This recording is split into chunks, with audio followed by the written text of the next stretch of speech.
Jen. How you? What up? Everything is good. Everything is good. Yeah. Welcome to the Humanization Project. All So right. this is going to be our first video interview with my friend Prince. All right. I appreciate it. Tell us a little bit about yourself. Like she said, Whatever my name is my birth name is Weldon Lindell Bunn. You know, but everybody calls me Prince. I'm from Newport News, Virginia. I was recently released from 25 years of incarceration. I am a father. I'm a son, only child. I'm a student of life. You know, I've said this before, and I'll say it again.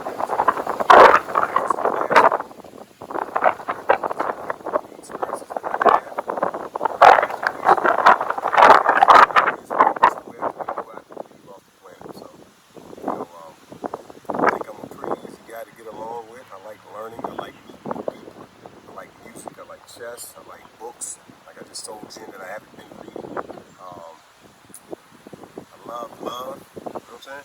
I'm in love with love.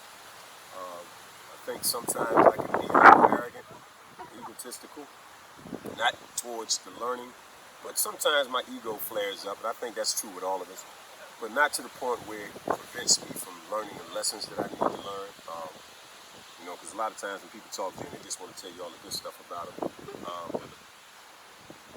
I was a vegetarian, I guess you can call it, but I'm going to get back to my diet. I like fruit. I like vegetables. You know what I mean? I like dogs. You know, I like tea. I like being in the company of good people. And I mean, I guess that's pretty it. You know what I'm saying? I'm a 5%er. You know, a lot of people don't know what that is, but, you know, I've been studying my nation for like 28 years, man. You know, and being involved in it, what it does for me, it eliminates excuses that I can make in my life, because it's about accountability, it's about manhood, fatherhood, you know, and just, you know, being responsible. So, I mean, that's about pretty much it, I guess, you know. I don't know. You know what I mean? It's just, you know what I mean? You get to talk about yourself and stuff, so I don't know. Right. So, yeah, you mentioned being in love with love. Yeah. And love to me means people. So, love maybe, to you means people. Yeah, that's a dope. I like that. Well, love to me also means everything. It is, but it is people. But you know, it's been about people, right? Yeah, it is about people. So tell us about just a couple of the most important people in your life. Who's important to you? Man, that's a good question, Jen. Right now, you are. And I'm not real talk, because, you know, you have to be present in the moment of whatever. So right now, you're the most important person in my life because of this. And if you wasn't, then I wouldn't be here with you. So let's start there. Along, I would have to say, like I said, I'm the only child, and she's endured a lot in her life. So you know, she's really important to me. You know, she's my mom's, but also she's my friend. She's someone that I could go to with whatever issues that I have, to talk to her about it, and get a female's perspective that's coming from your mother. You know what I mean? So my mom's keeping it raw with me, so I love her. Yeah. My daughter, you know, I think I explained to you that my relationship with her is a little. What we are doing right now, we're just really learning how to, you know, get used to being around each other in a sense. But, you know, she's moved back out to California. I wish her best success out of that. Outside of my daughter's mother, you know, she is an amazing woman that I have a whole lot of respect and love for. She believed in me when I probably didn't even believe in myself. You know, there's three. I think that I have another friend that's real cool with me. I don't know, Jen. I got a lot of good people in my life. I know you do. What I'm saying? It's like I can't really pick, because if I get up here and start talking about them like that, they're like, why you even say me? So, you know, I mean, I think that the universe has favored me in the sense that it's brought beautiful people that hold me accountable. So, you know, my favorite people are those who make sure that I'm doing what I'm supposed to be doing. You know, and that can change daily. You know, depending on who I'm around and what we're doing. So, you know, got arrogance to see. I mean, it's a lot. I can't really, you know, pinpoint. You know, my cousin Lavonda. You know, she's in Jamaica right now. she's gonna be down there till Tuesday. She sent me a FaceTime today, and she was she's she's in a beautiful resort, and I was just seeing how the light on her face, and she's the closest thing that I had to a biological sister because she grew up as an only child too, and I was just really happy this morning to get her energy, so her too, you know. So I know you've got all these amazing, passionate people in your life holding you accountable, Yeah, right? they're definitely getting on my back, but that's all good. I like that though. Yeah. I like it. What are you most passionate about? Oh man, remaining free right now, you know, um, being in children, freedom and children are pretty much the driving force for me, you know, because after doing so much time, man, and it's like, man, now I get an opportunity to be out and, you know, just to do this, you know. So I'm passionate about my freedom because I have to learn how to respect my freedom. Troy said something to me on the phone yesterday, right? And I was talking to him, and he said that guys have to identify themselves for freedom. And I always tell the guys when I speak to them that's incarcerated that freedom ain't free. And when he said it to me, like, I started thinking, I was like, he said, yeah, because, you know, everybody want to get out and come home, blah, blah, blah. But okay, there's a responsibility that comes with being out here. So you have to be passionate about that. You have to wake up and you have to tell yourself that I'm going to respect my freedom, one, meaning that I'm going to be in control of how I'm thinking and the things that I'm doing. And for me, that filters right into the children because as adults take control of their thought process on what they're supposed to be doing, then baby's gonna be okay. So, freedom and children. Yeah. Children, I would. Children are like, man, golly, Jen, you just. Oh man, I'm just glad that they love me. You know what I'm saying? Hey, Jen, I swear, I am humbled by the love that I'm receiving from children. And I'm talking about, I got 3-year-olds, 4-year-olds, 8-year-olds, 9-year-olds, and they just love me, man. And I'm thankful for that. You know. They can feel a beautiful spirit. Yeah, they definitely, I'm humbled by that. Yeah. So you're doing some specific work with kids, though, right? Yeah, we tried, we're working with some teenagers and stuff. You know, I would, if it was up to me, I would drop down from 16 on back, right? But, you know, because I don't want to feel like because a child is under 16 that they don't matter. Right. Because I remember where I was at with my own personal struggles during that time.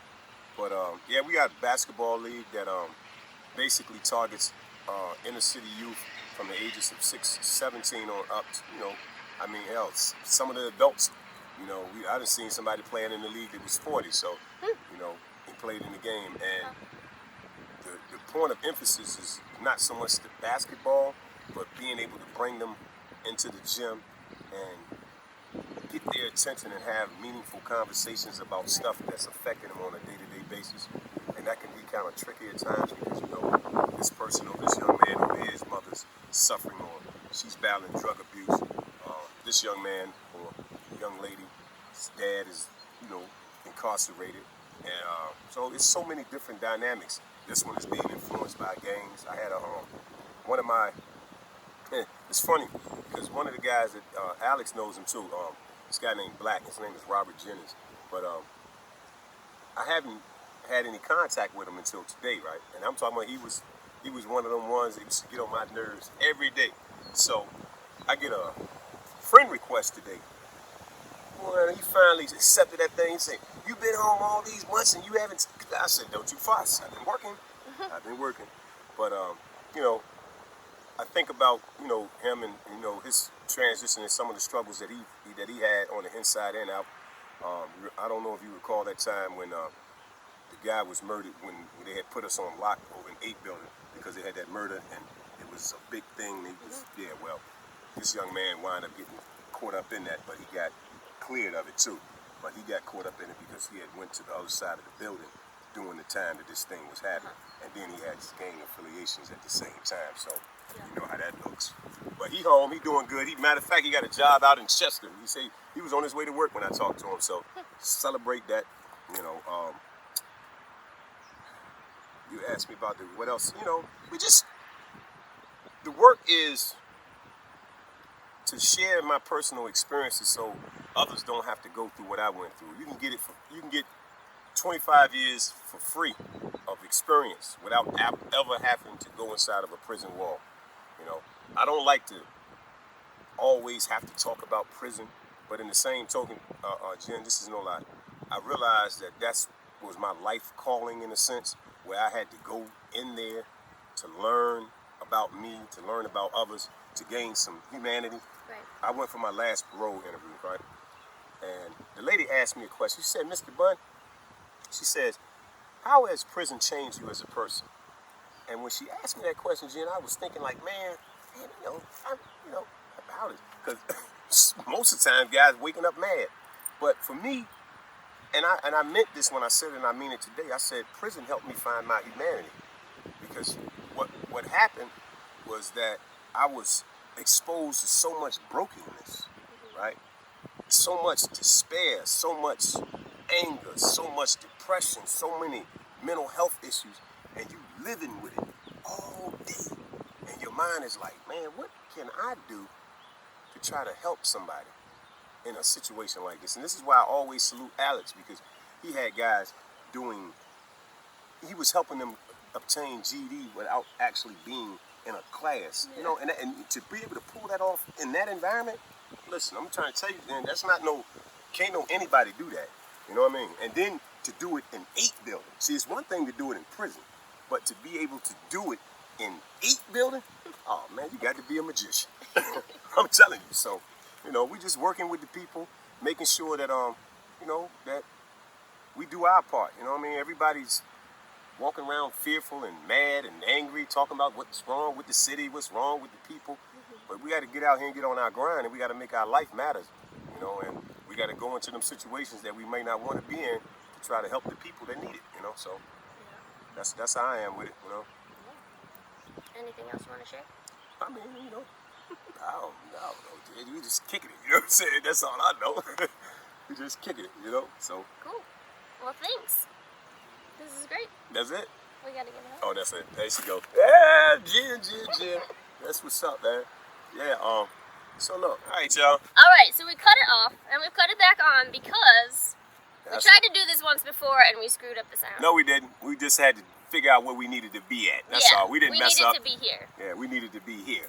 And so, here we are. I forgot a question that I Yes, asked you did. last time. So, tell us about your perfect day. What a perfect day. You know, hey, Jen, this is all after you had asked me that, right? Because that was one of those questions that it sticks with me now, because, you know, a person might say, well, you ain't no perfect day.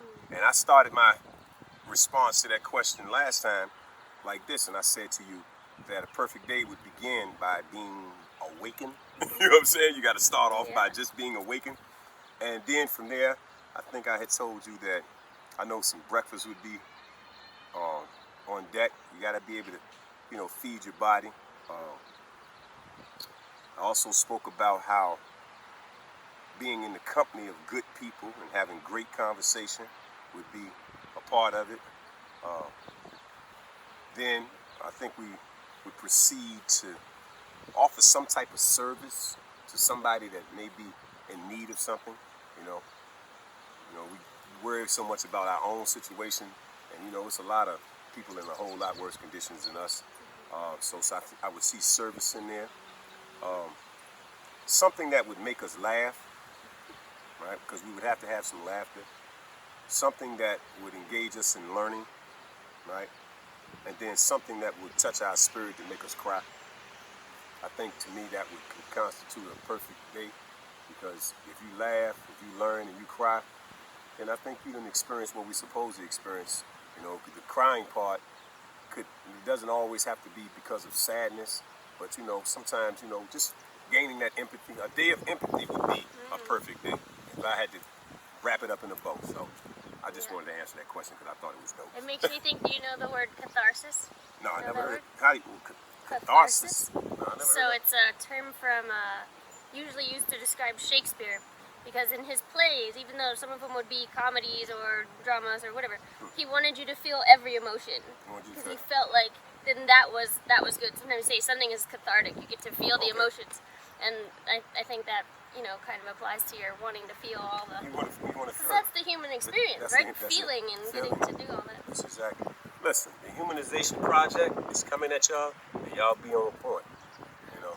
We're coming back to restore humanity Oh, to the people. I realized the other thing we need to talk about. Tell us a little bit about the event coming up. Oh yes, on July 13th we have our event coming up, the Booster Luncheon. It's going to be hosted at Marriott on Broad Street in Richmond, Virginia. It's going to be on a Saturday. Our tickets are $25. We've gained a lot of support. Jen, she gave us support. The guys on the inside extending their support. It is for us.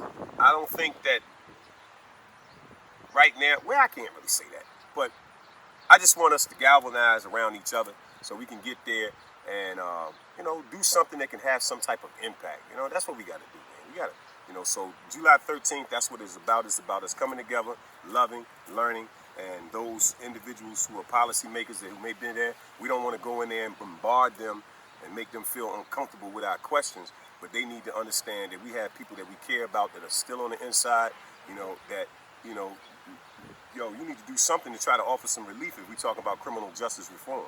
And then for them, like I said, they still people and they got a difficult job.